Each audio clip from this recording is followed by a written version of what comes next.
일할 수 있어서 참 좋았습니다. 조금이나마 나아지게 하고 싶어서.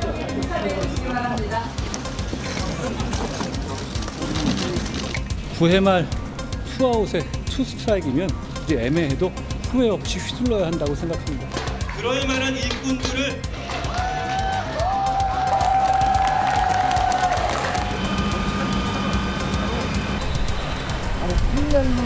저는 대통령님에 대해서 깊은 존중과 신뢰의 마음을 가지고 있고요. 그게 변함이 전혀 없습니다. 나라가 망할 것이 두렵고 이재명의 수준이에요. 저는 시작한 지 100일도 안 됐죠. 저는 너무 억울합니다. 저한테는 한 번도 기회를 주신 적이 없어요. 민주연합 두 정당의 예측 결과 말씀드렸습니다. 민심은 언제나 옳습니다. 그래서 저는 선거 결과에 대한 모든 책임을 지고 비상대책위원장직에서 물러납니다. 자, 한동훈 국민의힘 비대위원장 오늘 사퇴 입장을 밝혔습니다. 비대위원장직은 오늘로써 끝이 난 건데요. 자, 그 자리에서 기자들로부터 그럼 향후 정치 계획이 어떻습니까? 어떤 구상을 하고 있는 겁니까? 이런 질문을 당연히 받았죠. 자, 그와 관련해서도 설명을 좀 내놨습니다. 들어보겠습니다. 어떻게 해야 국민의 사랑을 되찾을 수 있는지를 고민하겠습니다. 쉽지 않은 길이겠지만 국민만 바라보면 그 길이 보일 거라 생각합니다. 100여일간 저는 모든 순간이 고마웠습니다. 특별한 계획을 갖고 있지는 않고 어디에서 뭘 하든 나라를 걱정하며 살겠습니다. 저는 제가 한 약속을 지키겠습니다. 자, 오늘 의미심장한 얘기를 했어요. 당연히 나올 법한 질문이 나왔고요. 근데 일단 향후 계획은 어떻게 됩니까? 이 질문에 특별한 계획이 있지는 않고 어디서 무엇을 하든 나라 걱정하며 살 것이다. 일단 정치인이 나라 걱정한다는 거는 아무리 봐도 은퇴는 아니거든요. 근데 어디서 무엇을 하든 뭘 하겠다는 뜻으로 익히잖아요. 자, 그래서 구체적으로 질문이 더 나가죠.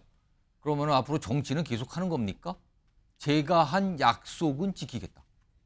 앞서서 본인은 정치 무대에서 살겠다 그랬거든요.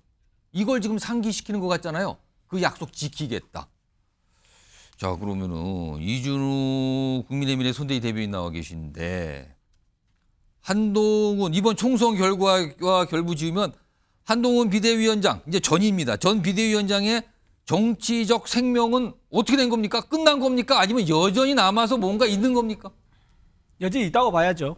네. 어떤 이유에서 그렇게 봐야 되는 겁니까? 네, 보통 정치인들이 본인이 이제 아까 말씀했다시피 본인이 명확하게 은퇴를 얘기 안 했습니다. 예. 근데 명확하게 은퇴를 선언을 해도 곧잘 복귀를 하거든요. 그 역사는 오래됐습니다. 많은 분이 계셨어요. 그렇죠. 예. 뭐 여러분 다 아시겠지만 DJ 전 이제 김대중 전 대통령은 대선 패배하고 정계 은퇴를 선언했지 않습니까? 예, 예. 그리고 몇 년 뒤에 다시 복귀 대선에 나가서 실제 대권을 이제 쥡니다. 그랬던 것처럼 이번에도 보면 조국 대표도 이제 본인이 이제 구속될 위기에 처하면서 부침이 굉장히 심했고 모든 것이 끝났다라고 했지만 나중에 결국은 비법률적 명예회복이라는 가치를 내세워가지고 정계로 본인이 돌파구를 만들었단 말이에요. 그렇다 그러면 한동훈 위원장도 여기서 지금 본인이 어떤 지금 패배의 어떤 짐을 안고 있지만 네. 이게 오히려 에너지가 되고 서사가 돼가지고 새로운 어떤 기회를 만들 수 있을 것이다. 잠깐은 물러나지만 예. 결국은 돌아와서 서사를 다시 푸는 날이 올 것이다. 그렇게 봅니다. 추가로 질문 드리면 사실 4년 전에 총선을 이끌었던 황교안 대표는 사실상 총선 그렇죠. 뒤에 네. 굉장히 힘든 상황이고 어떤 정치적 입지를 만들지 못했어요. 그렇죠. 근데 지금 한동훈 전 비대위원장 역시 지금 참패라는 평가를 받는데 그럼에도 불구하고 여지가 남아 있다는 겁니까? 네. 그 행보가 좀 다른 것 같은데요. 예. 황교안 이제 전 대표는 그 이후에 본인이 내세웠던 게 뭐냐면은 선거 부정행위에 대해서 부정선거에 대해서 본인이 끊임없이 얘기했는데 사실 그게 이제 일부 그거를 이제 믿는 사람도 있지만 국민들의 공감대를 얻기 힘들고 언론도 주목을 좀 그렇게 얻기가 힘들었었습니다. 그리고 전당대회에 나오면서 그게 또 이제 반복을 거의 하다시피 했었죠. 예. 그러면서 좀 공감을 얻지 못했지만 예. 지금 한동훈 위원장 같은 경우는 나오면요 아마 그런 이제 공감 얻지 못하는 그런 발언보다는 새로운 어떤 혁신이나 계획을 가진 그런 비전을 갖고 돌아올 가능성이 많아 보입니다. 요거는 소정욱 변호사께 제가 갑자기 지금 질문이 생각이 났는데 현실적으로 지금 국민의힘 내부에 당을 이끌 뭐 예를 들어서 대표격이라든가 비대위원장격을 맡은 인물이 마땅치 않다 이렇게 보십니까 지금? 지금 이게 대표할 분이 너무 많아서 문제죠. 너무 많아서 문제입니까? 그렇지는 않습니까? 예. 이번에 그 중진들이 거의 다 생환했거든요. 대표적으로 이제 그 안철수, 나경원. 예. 이분들도 이제 저번에 대표 놀라다가 나경원은 이제 주저앉았지만 이번에 다 승리했잖아요. 그럼 그런 분들이 지금 들어온다 국회로. 그렇죠. 나경원, 안철수. 그러면 이 정도면 이게 훌륭한 대표감이고. 그러면 그런 상황에서 한동훈 전 비대위원장이 앞으로의 당내의 어떤 위상과 역할 어떻게 되는 겁니까 그럼? 지금은 이제 당분간은 이제 그 아마 스스로 성찰하면서 예. 좀 이제 재충전의 기회를 가질 걸로 보고 예. 당분간은 이제 그 당무에는 뭐 개입 안 할 걸로 봐요. 예. 당분간은 지금 이제 그 3년이 남았으니까. 예. 그래서 당은 이제 그 안철수, 나경원. 그다음에 이쪽에 보면 윤상현 의원도 이제 이번에 인천에서 생활했습니다. 그렇습니다. 그다음에 그 조경태 의원도 훌륭해요. 그 낙동강 전투를 잘 막아냈죠. 예. 그다음에 김태호 그 의원도 있고요. 김기현 의원도 있네요. 보니까. 예, 김기현 대표는 이제 물러났기 때문에 하고 이런 이제 그 당 대표나 뭐 중진들은 상당히 생활했기 때문에 예. 많이 있고 아마 한동훈 위원장은 오히려 이제 향후 계획보다 그 앞부분이 중요한 거예요. 그 앞부분에 보면 어떻게 해야 국민의 사랑을 되찾을 수 있을지 고민하겠다. 국민의 사랑을 되찾을 수 있을지 고민한다. 이 말은 본인이 정치 안 하면 굳이 국민 사랑 되찾으려고 그렇죠. 고민할 필요 없죠. 예. 이 말은 나는 다시 컴백, 나는 돌아온다. 뭔가를 갖고 오겠다. 그렇죠. 본인 스스로 이제 뭐가 부족했는지 좀 이제 그 성찰도 하고, 예. 그리고 이게 좀 재충전도 하면서 아마 한 2년 정도 그 사이 다른 지도부가 있을 거 아니에요. 그러면 이제 그 1년간 대권 내에서 시작될 거 아닙니까? 예. 저는 대선 주자로 다시 복귀한다 봅니다. 두 분이 뭔가 여지를 남겨놓는데요. 오늘 한동훈 전 비대위원장의 향후 행보와 관련해서 얘기를 하신 분들이 꽤 많은데요. 두 분의 목소리 좀 담았습니다. 들어보시죠. 지금 그 한동훈 위원장과 또 그 세력이 있지 않습니까? 그게 지금 그 국민의힘 내에서 막강한 파워를 가지고 있는 거죠. 이 세력이 국민의힘의 그 당권 경쟁에 나선다 그러면 가장 걸림돌은 윤석열 대통령이죠. 그래서 그 윤석열 대통령이 탈당을 요구한다거나 그렇게 해서 대통령의 당무 관여를 다시 그 차단한 다음에 당권 경쟁을 유리하게 이끌어갈 가능성도 없진 않죠. 그건 이제 본인의 결심에 딸리고 그다음에 또 만약에 그다음 행보를 가시려면 아무래도 이 당원들의 그런 결집된 의사가 중요합니다. 그런 것에 의해서 이제 결정이 될 것 같습니다. 자, 김상일 정치평론가. 네. 그러면은 한동훈 비대위원장 일단 뭔가 다시 정치적인 입지를 세우려면은 지금 나오는 두 분의 말씀을 좀 가만히 들어보면은 대통령실 용산과의 어떤 선명한 대립각 또는 뭔가 다른 색깔 뭐 이런 게 필요한 거 아니냐라는 걸로 들리단 말이에요. 이걸 어떻게 봐야 됩니까? 근데요. 지금 그걸 생각하면 안 되죠. 지금은 총선에 책임지는 모습을 철저하게 보여줘야죠. 지금 이 기간 동안은 철저하게 보여줘야 모든 게 제 책임입니다. 제가 모든 걸 책임질 테니 다른 사람들의 책임은 논하지 말아 주십시오. 모든 책임은 제가 안고 가겠습니다. 이렇게 하면 이번 선거의 가장 큰 책임은요. 대통령한테 있잖아요. 그러면 사람들이 동정론이 일 거 아닙니까? 일정 시간이 지나면 한동훈이 그때 뭐 잘못한 건 많지는 않잖아. 오히려 대통령 눈치 보면서 할 말 못한 게 잘못한 거지. 108일 동안 할 만큼을 한 거 아니냐라는 평가가 나올 수 있다. 그렇죠. 왜냐면 개헌 저지선을 지켰잖아요. 사실은 제가 볼 때는요 분위기는요 200석을 넘기는 분위기였어요. 근데 그 전으로 또 넘어가 보세요. 대통령이 전면에 드러나지 않을 때는요 민주당의 대패냐 참패냐를 논하고 있었어요. 우리가 이 자리에서. 그렇잖아요. 근데 이종섭 대세가 공항에서 러닝맨 한번 찍고 난 다음부터 분위기가 완전 바뀌었습니다. 시간을 한 달여로 돌려봐라. 3월 중순으로 한번 돌려보십시오. 예? 2주 만에 일어난 현상이에요, 그것도. 근데 그 전에 국민의힘의 총선 전략을 한번 보세요. 뭐였어요? 윤석열 대 이재명이 아니라 한동훈 대 이재명으로 하면 총선 이깁니다. 그 분위기였어요. 이거였잖아요.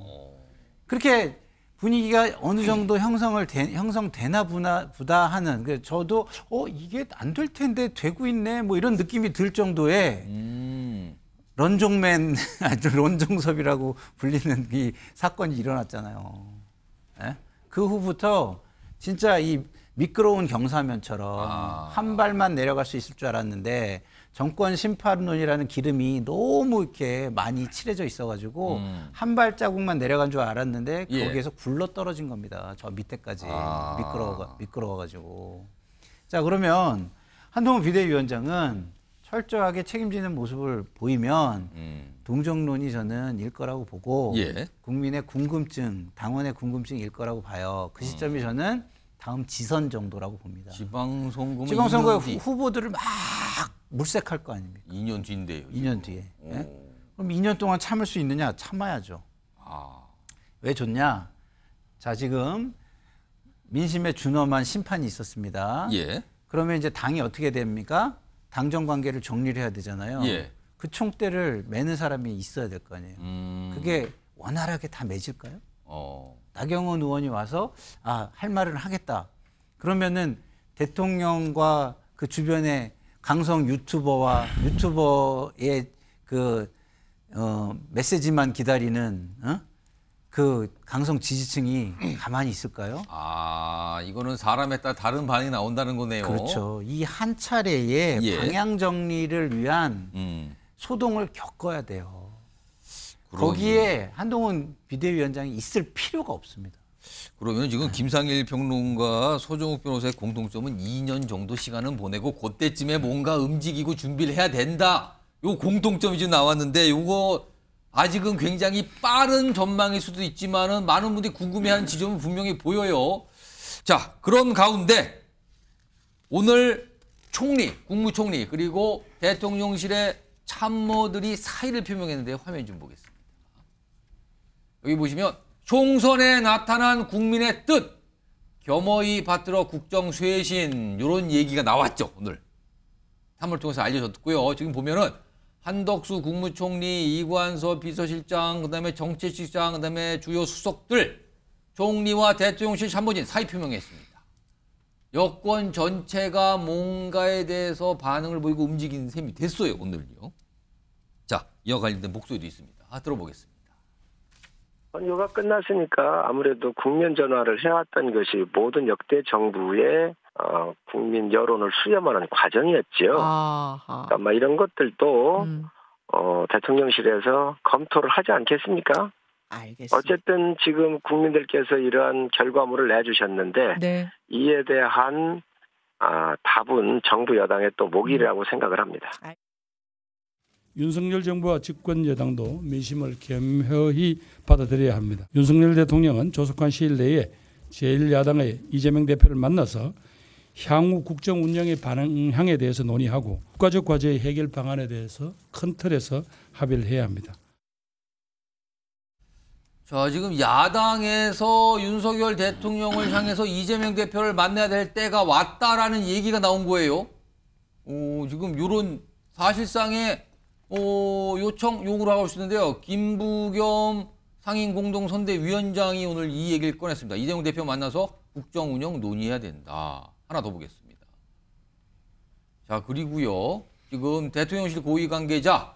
자, 윤석열 대통령 야당과 소통하겠다는 뜻인가? 그렇게 해석하셔도 좋다. 자, 그렇다면 이른바 요즘은 잘 안 쓰는 표현이지만 그래도 뭐 딱 의미는 확 와닿기 때문에 종종 나오거든요. 영수회담이란 말이에요, 이게. 자, 조승현 민주당 국민소통위 부위원장 나와 계신데요. 만남이 이루어질까요? 어떻게 보십니까, 이거? 글쎄, 예측하기가 쉽지가 않습니다. 왜냐하면요, 영수회담이라는 것은 사실은 역대 대통령들이 좀 다 인색합니다. 왜냐하면 대통령이 야당 대표하고 투샷이 잡히는 것, 즉 동급으로 묶이는 걸 되게 인색해하거든요. 아. 그런 것도 있지만 사실 무슨 야당에서 이걸 뭐 구걸하는 것처럼 이렇게 보여지기도 하는데 예. 그게 아니라 지금 윤석열 대통령께서 이제 2년이 다 돼가는데 취임한 지 2년 다 돼가는데 야당 대표를 뭐 중범죄자다, 뭐 피의자라 만나는 건 부적절하다 이런 식으로 만나지 않는 것은 뭐냐면은 이재명 대표를 무시하는 것뿐만 아니라 민주당을 지지하는 절반의 국민들에 대해서 무시하는 행위거든요. 예. 그러다 보니까 절반의 국민을 무시하다가 이번에 70%의 국민한테 회초리를 맞은 거 아닙니까? 회초리 정도가 아니라 몽둥이죠. 그런데 그렇기 때문에 야당 대표를 만나서 야당 대표를 지지하는 당원, 야당 당원 지지하는 당원들이나 국민들에 대해서 존중하는 모습을 보여주는 것이 이제 필요하다고 보여집니다. 그런데 이제 그러기 위해서는 대통령이 생각이라든지 이게 바뀌어야 되는데 그거에 대해서 의문을 갖고 있습니다. 바뀌지 않을 것 같다는 생각이 듭니다. 그러면 이재명 대표를 안 만날 것 같다라고 판단하시는 겁니까 지금요? 그러니까 만나야 되는데 이제 그 윤석열 대통령이 과연 자기의 스타일을 바꿀 것인가? 그 윤석열 대통령에 대한 스타일, 개인 스타일과 국정 운영 기조에 대해서 국민들이 심판을 한 거라고 보여지는데요. 근데 개인 스타일이 누구한테도 고개 숙이지 않는, 무릎 꿇지 않는 그 기계. 그거에 대해서 전 국민한테 각인이 됐죠. 예. 그렇죠. 국민들한테도 결코 무릎 꿇지 않고 고개 숙이지 않는 태도를 보였기 때문에 이것이 오만과 독선이라는 비판을 받게 되고 결국엔 정권 심판을 받게 됐는데 이 스타일이 과연 바뀔 것인가? 이게 이제 어떻게 보면 엘리트 특수검사로서의 그런 그 태생적인 한계인데 그것을 바꿀지, 그것을 바꿨다면 진즉에 바꿨고 이런 심판을 안 받았겠죠. 근데 앞으로 과연 바꿀지 정말 물음표가 있습니다. 대부분의 정치인이라면 상식적으로 바꿔야 되는데 윤석열 대통령은 안 바꿀 것 같다는 그런 생각이 좀 있습니다.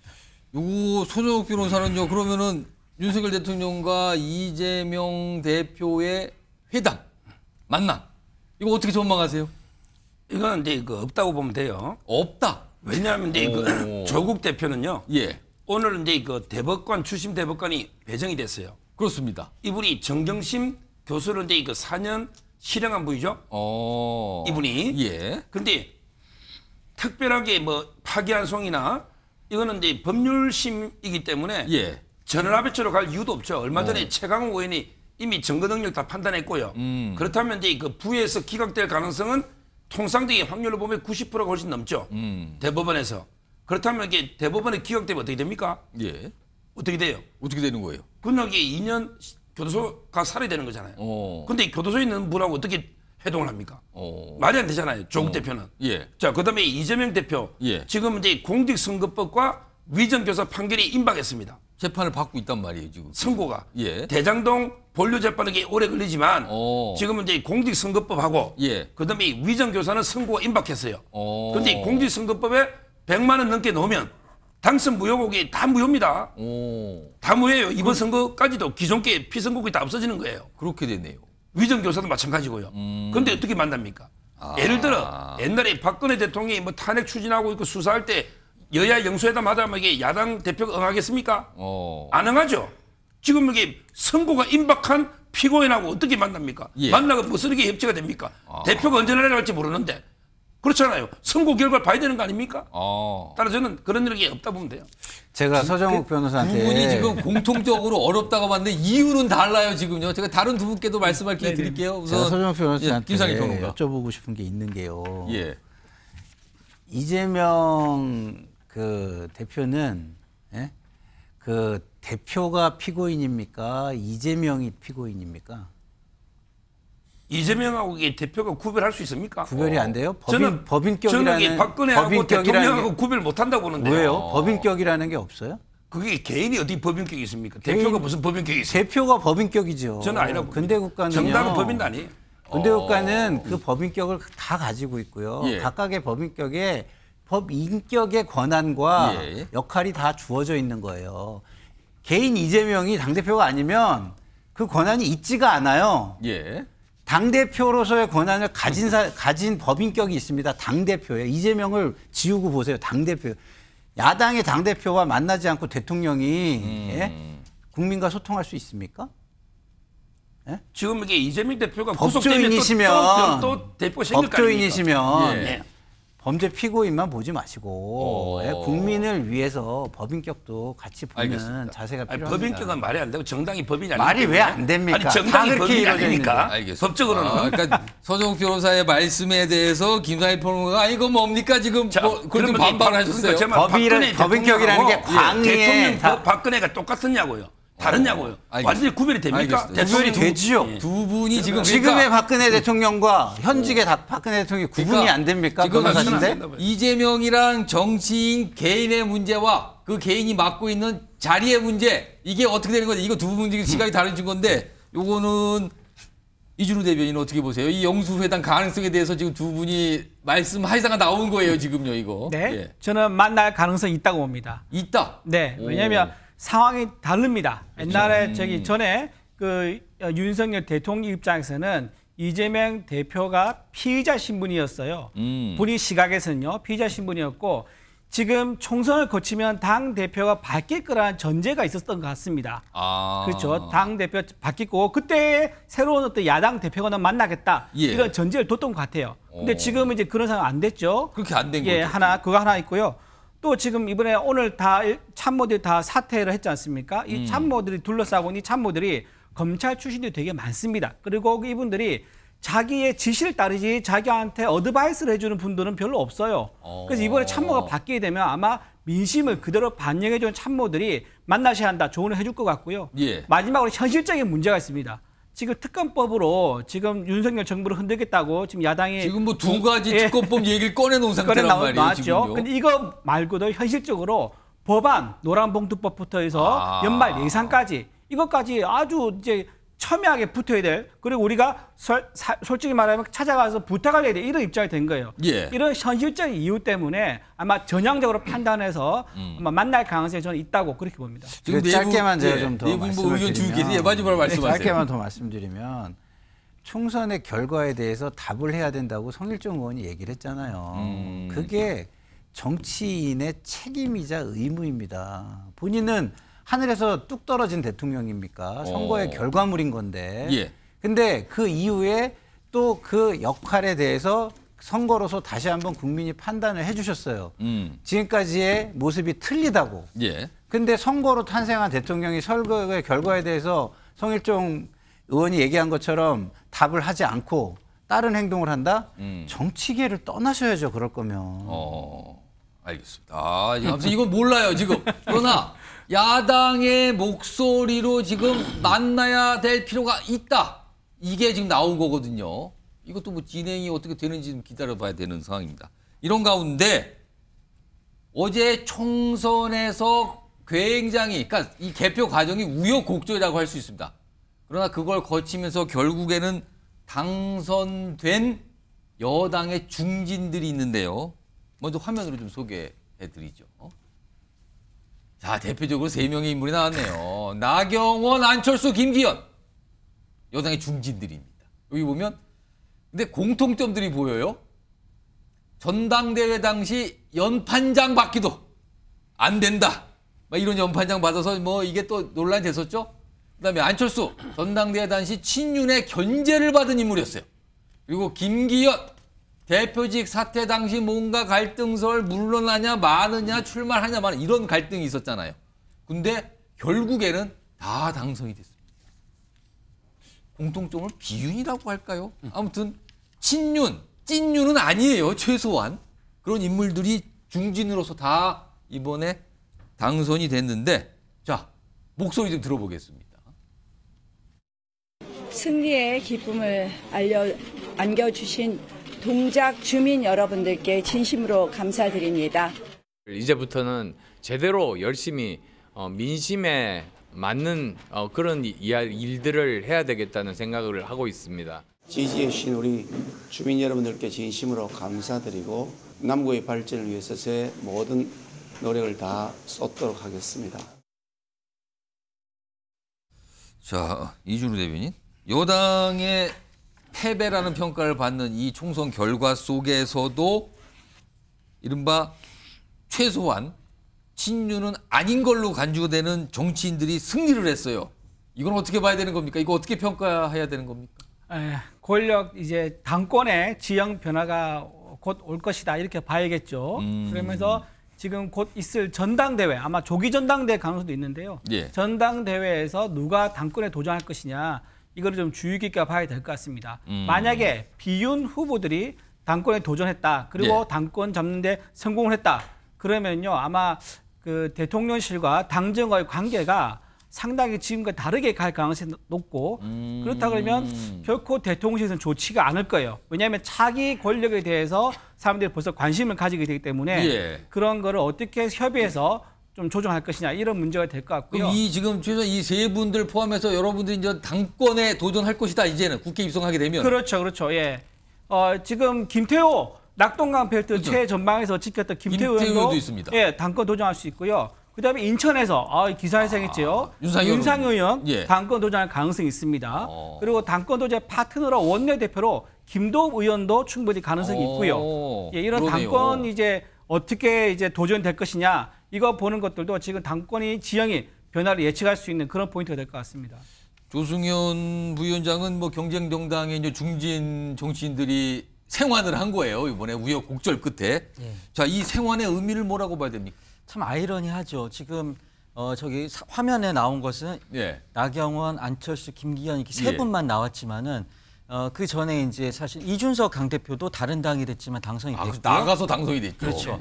유승민 의원 같은 경우도 불출마해서 그렇지 나왔으면 됐을 거라고 보여집니다. 왜냐하면요. 지금 보면은 그 순서대로 이준석 당대표 날리면 하고 그다음에 이제 유승민 의원이 올라오니까 거기도 날리면 하고 나경원 의원이 올라오니까 또 날리면 하고 안철수 의원도 날리면 하고 5등이었던 아니 뭐 4등이었던 김기현 의원을 갖다 당대표를 만들어 놓고 윤석열 대통령께서 예. 만들어 놓고 결국엔 또 불명예스럽게 내보냈지 않습니까? 근데 그분들이 다 됐다는 것만 봐도 이것 또한 어떻게 보면 정권 심판의 한 사례로 볼 수 있다고 보여지고요. 그런 측면에서 대통령께서 국정 운영을 일방통행식으로 한 거에 대해서 그 후가다. 예. 이렇게 판단할 수 있는데 문제는 뭐냐면은 이제 윤석열 대통령께서 지금 당무 개입을 저렇게 해놓고 윤석열 대통령이 누굽니까? 박근혜 대통령이 당무 개입해서 수사를 해가지고 유죄를 이끌어낸 검사였단 말입니다. 근데 본인 대통령이 돼가지고 이렇게 당무 개입을 해가지고 그 증거들이 이렇게 나왔는데 이거에 대해서 더 큰 책임을 어떻게 질 것인지 그 후과를 어떻게 감당할 것인지 이 부분에 대해서 얘기하지 않을 수가 없는 거죠. 이거 손정욱 변호사께 한번 들어봐야겠는데 어떻게 들으셨어요? 지금? 저는 제일 중요한 분이요. 예. 오히려 이제 권영세 의원으로 봅니다. 지금요. 아직 이제 대통령 임기가 3년이 있고요. 예. 대통령과 당이 삐끗거리면 안 됩니다. 그러면 이 공멸로 갑니다. 용산에서 이번에 당선하신 권영세 의원. 예. 결국 대통령하고 이제 그 당은 원팀으로 한 몸으로 가야 되고요. 예. 운명 공동체. 그렇다면 이제 저는 대통령실과 가장 소통이 잘 되고 대통령실에서도 이제 거부감이 없는 예. 그게 바로 이제 권영세 의원. 예. 이번에 또 용산에서도 상당히 이겼잖아요. 저는 이런 분이 필요한 거예요. 그러면 이게 당이 통합되면서 대통령실과도 융화가 되고 예. 제가 알기로 나경원 의원이나 안철수는 안 나갈 걸로 봅니다. 이미 도전했었고요. 계속 지금 당대표라도 이것도 독이든 승배입니다. 지금 당대표에서 당을 수습한다 해서 예. 뭐 공천권을 행사하는 것도 아니고 그렇죠. 이게 뭐가 뭐 2년 안에 선거가 있는 건 아니고요. 그렇죠. 오히려 이제 이거는 희생하는 이런 자리입니다. 따라서 저는 제일 유력한 분은 권영세 의원 이 정도면 대통령실하고도 서로 원만하게 된다. 저는 이렇게 보고 있어요. 지금 말씀 들어보니까 여당 내 중진 의원들이 굉장히 많네요. 지금요. 그 부분에 대해서 뭐 추가로 하실 말씀 있으시면 하세요. 예, 이제 우리 서 변호사님께 말씀하신 건 희망 사항인데 예. 오늘 보면 나경원 의원이 페이스북에 인사말을 하면서 이렇게 썼습니다. 조금이나마 정치를 더 오래 지켜봤던 제가 대화 타협의 물꼬를 일으키겠다. 이게 대상이 누구겠습니까? 윤석열 대통령보다 내가 조금 더 정치를 지켜본 사람으로서 내가 앞장서겠다 이런 메시지가 나왔고요. 안철수 의원 같은 경우도 윤석열 정부에 대해서 세게 비판했습니다. 국민의 눈높이 안 맞다고. 그렇기 때문에 그 갈등은 내재돼 있다고 보여지고요. 그게 이제 앞으로 터져 나오겠죠. 여당 김성일 하실 말씀 있으세요? 제가 권영세 의원은 이게 비대위원장 정도로 맞는 거죠. 비대위원장. 네. 만약에 전당대회가 아닌 비대위원장. 네. 당의 새로운 기를 모색하기 전에 당을 좀 안정적으로 관리할 수 있을 정도의 아주 훌륭한 당대표, 임시 당대표라고 저는 보고요. 계속해서 총선의 결과를 말씀을 드리고 있어요. 총선의 결과를 직시하지 않고 변하는 모습을 보여주지 않는다면 예. 국민들은 어떻게 느낄까요? 정권 심판이 성공하지 못했다고 느낄 겁니다. 정권 심판이 성공하지 못했다면 앞으로도 정권 예. 심판을 더 해야 된다고 생각하실 거예요. 국민의힘으로서는 최악의 상황입니다. 물론 인적 쇄신이 최선은 아닐 수도 있습니다만은 예. 저는 국민들은요 seeing is believing입니다. 이게 말을 듣고 납득하고 이런 거는요 직관적이지가 않아요. 그러니까 일단은 눈으로 뭔가 변화를 보여준 다음에 말이라든가 노력이라든가 이게 따라와야 되는 거예요. 예. 그러니까 눈에 보이는 조치를 하지 않고 변했다고 말하는 것 자체도 국민들은 뭐하고 똑같냐면 이태원 참사 이후에 예. 이상민 장관이 여기에 남아있는 게 책임지는 겁니다. 라고 일반 국민은 이해하기 어려운 책임지는 또 다른 형태의 유형을 설정했잖아요. 만약에 지금 이런 대로 만약에 서정욱 변호사님이 대통령님과 가까우셔서 조언을 많이 해주실 텐데 저런 조언을 들으시면 예. 국민의힘 그다음에 현 정부 정권 심판 국민의 정권 심판 물결 속에서 계속 허우적거리셔야 될 거라고 저는 생각합니다. 알겠습니다. 뭐 하실 말씀 있으세요? 뭐 조언하신다는 얘기까지 꺼내셨는데 지금. 제가 이게 대통령을 강력 지지하지 친한 사이는 아닙니다. 지지하지. 알겠습니다. 알겠습니다. 그걸 또 정리를 하시네. 알겠습니다.